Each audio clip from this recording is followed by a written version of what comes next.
Hey there guys, today I'm going to show you how to make a quick couple of repairs to an Oster batter mixer. This one was having issues with the mixer blades colliding and dinging and making all kinds of noise. Not to mention, when you see that they've come out of orientation, you're having a fault. So normally these should sit right here like so. But in this case, we have it like that, which means that there are some plastic gears inside and a worm gear driving these gears, and it seems that it must have skipped or worn or broken a couple teeth, and it's just, they're no longer timed. So I'm going to show you how to replace these wheels, and along with when the unit is operating, you can feel the motor and the armature sliding inside the case. And occasionally we get a little bit of noise from the fan that's inside the front here. If you want, I'm going to show you guys over here. We're going to make some noise with it so that you guys can see if these are like the sounds that you're having with yours. So to start, here's the clashing. And it skips. So I can definitely say that there's some broken teeth on the plastic wheels. And there you go. Yeah, I'd say there's some teeth are stripped. For that reason, I can't really show you what I wanted with the motor sliding, but you can hear it. But when I take it apart, I can show you exactly what I mean. So to start, you're not gonna need too much. To open the case, we're going to use this really big hammer, and we're just going to hit it right here smack in the middle. By doing so, we should split the case and we'll get inside. Okay, but really, we don't need to use the big hammer. You need tamper-proof Torx. This one, in fact, is a T10, and it is actually, in fact, I know I'm using that word again, not a tamper-proof. The reason being, I already went ahead and I broke off the tamper-proof center pin in the screws, which I'm just going to use now, regular Torx. So we're going to start by taking out the first two screws on the one side of the machine. And we are now going to flip it over, try not to lose the screws. And I'm just going to show you guys quickly. In the center, you can see what used to be a pin. And that was the reason why the screwdriver needed a hole, but I didn't have it. So I broke the pin out, and now I can use a regular Torx. They normally use these things so that you don't take the appliances apart and repair them yourself. So from there, we're gonna split the case, pop one half off. Be careful when you're opening it, because you don't want the pieces to go everywhere. And this is what you got. This is your blender or battering bits. I don't know even what you want to call these puppies, but this is the release, which essentially just pops them out of a little clip on the inside. What we're going to do is we're going to pop this out, put it off to the side. We're going to take our Phillips and take the speed control switch out just to give us a little bit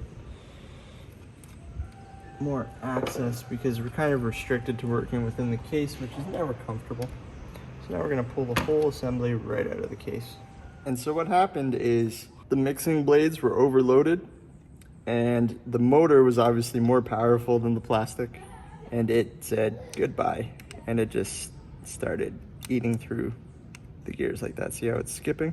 And if I get through here, you can see on the wheels it has worn a section right out of the wheel in the center. And the other issue that I was telling you about was you can see that the motor is moving forward and backwards, and in which the fan is sometimes contacting these. So what we're going to do is we're going to make a spacer, which will actually help align the brushes a bit better and keep this from moving around. So first off, what we're going to do is take this screw out and perhaps take the fan blade off. Okay, so what we're gonna do is we're gonna pull this blade off. I didn't have the right puller for it, but it shouldn't be on there too hard, so I found a bolt that fits the center, a pair of pliers, and we're gonna pull evenly on both sides. And there we go. That's right off. You can still see there's a little bit of flour left in there. Whew. All right, I'll put that off to the side as well. And from here, now you get a better view. What I'm gonna do is I'm gonna take this plate off, and that's a number 2 Phillips. Loosen that off, drive it right out. Take the cam out, take the plate out. There goes one wheel. So what we're gonna do now that we have it all apart is I'm gonna make a little spacer that's gonna sit underneath there to take up this play. And I'm sure you guys don't want to watch the whole process, but you can imagine I just need a couple washers or something that'll sit right underneath, so I'll be right back. So I made a little spacer for the motor out of just a couple washers. I shaved the sides off so it slides into the channel, and I had to enlarge in the hole in the center. So what we're going to do is I'm going to take out the other Phillips screw so I could take the other holder for the wheels out. Take that puppy out. There we go. Off to the side. Remember that that is the top one. And then from there, I still got to rotate this and take that little snap clip out. Okay, so I didn't seem to find my snap ring pliers, so I'm just going to use a couple small flatheads. And I'm just going to open up the C-clip. Okay, so as I said, we're going to be putting the spacers that I made in. Which see, oh, got a little burr there. You gotta get rid of those burrs. Have those burrs. But yeah, we're gonna put that in.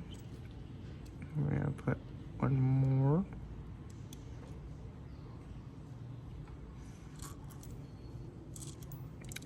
And then, if you can see, we have just enough space for our snap ring. You can do this with a pair of pliers. Sometimes you can do this with your fingers. Sometimes you can't. Okay, so now that we have that on. Okay, so now as you can see it, we've taken up that play. And the motor sits nicely in a good position. Brushes are lined up perfectly. And we don't have that. So, from there, we are going to put the top holding bracket back on into place using our trusty Phillips screwdriver.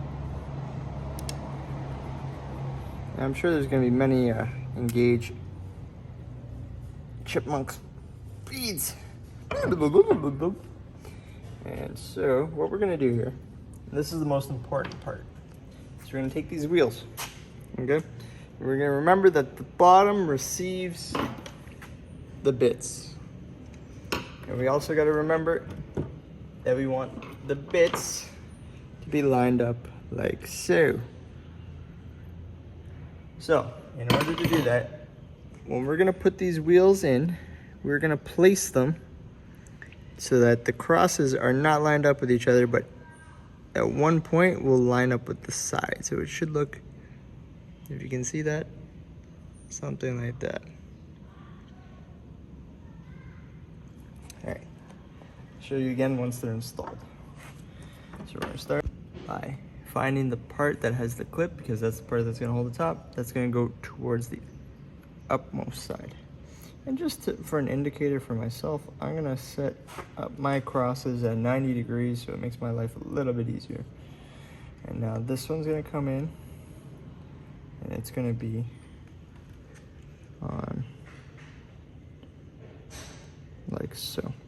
So again, you can see this line is crossing like this, and this one is like this, so that it runs into the spot that does not have a slot. So next we're gonna put on the bottom plate. This one's a little bit more difficult because now that you have the wheels, you gotta push this forward a little bit to get this to pop under there. And then you gotta push it back in. So there's that little lip there. We're gonna put the screw in,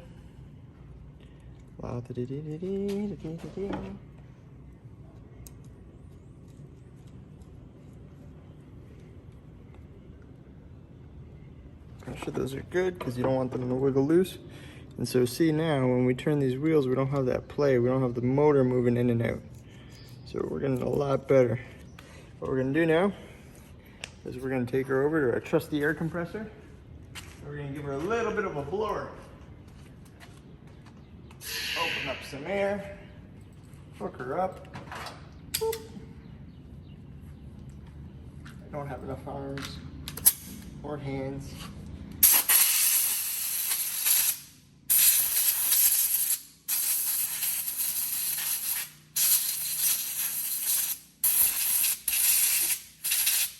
Go away to the table. So now, as you can see, nice and fresh, clean and new. It's got a little bit of play there, up and down, which is okay. This one does as well. That is totally fine. Do not be alarmed. And it looks like our case is pretty dirty, so I'm gonna blow that out too.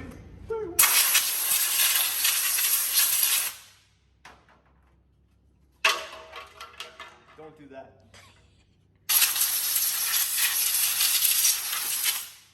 All right. What are we doing? I guess at this point, now we gotta put it back together. So we're gonna go back with this side. We're gonna place this in here so nobody gets hurt. And what we're gonna start by doing is maybe actually not doing that and putting our fan back on first. Now, this has just got a splined end, so this really doesn't take too much. We're just gonna literally line it up where you feel the splines were, push it through till it's just about flush. As you can see now, our clearance is good with the fan and the blades. Perfect. All right, now we're gonna put this back in here. And then we're going to put our screw and hold our speed regulator back in place. Then we're gonna put this in. Now this is a little bit tricky, but it's not too bad. So what we're gonna do is we're gonna lift the whole assembly out just a little bit once again. We're gonna put that into the first whatever you wanna call it, the wheel. And then you just wanna make sure that before you set the motor back down, you put this into that little square at the bottom there. That's its limits, it's in and up. So we're gonna put that. And we're gonna start to close the case off. Once again, make sure everything is, put back how you found it would be the best way to say. In which I had found this guy here like so. I'm gonna hold that here as I put this case back on. And I like to start here with the bottom. And then catch the wire grommet and then press the button. As I press the button, it should just all pop into place. We're gonna put our not so tamper-proof Torx back in. 1, 2, give them a shake, make sure they get into the holes.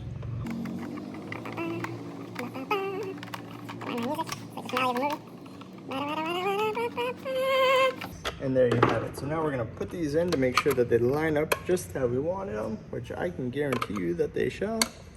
And so as I said, you want to see that this blade is sitting right in the middle of this one, and that way that they don't collide. So let's plug her in and give her a shot.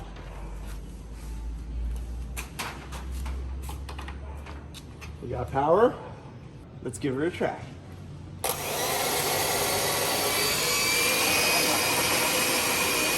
No colliding, no noise. Remember how I said before that I was making that little spacer? You no longer hear the motor sliding in and out. So that concludes of that. If you guys liked my video, of course, please hit that like button. And if you want to see some more, hit subscribe. And if you can, share it with your friends. Thanks a lot, guys. Have a great one, and I'll see you again soon. Ciao.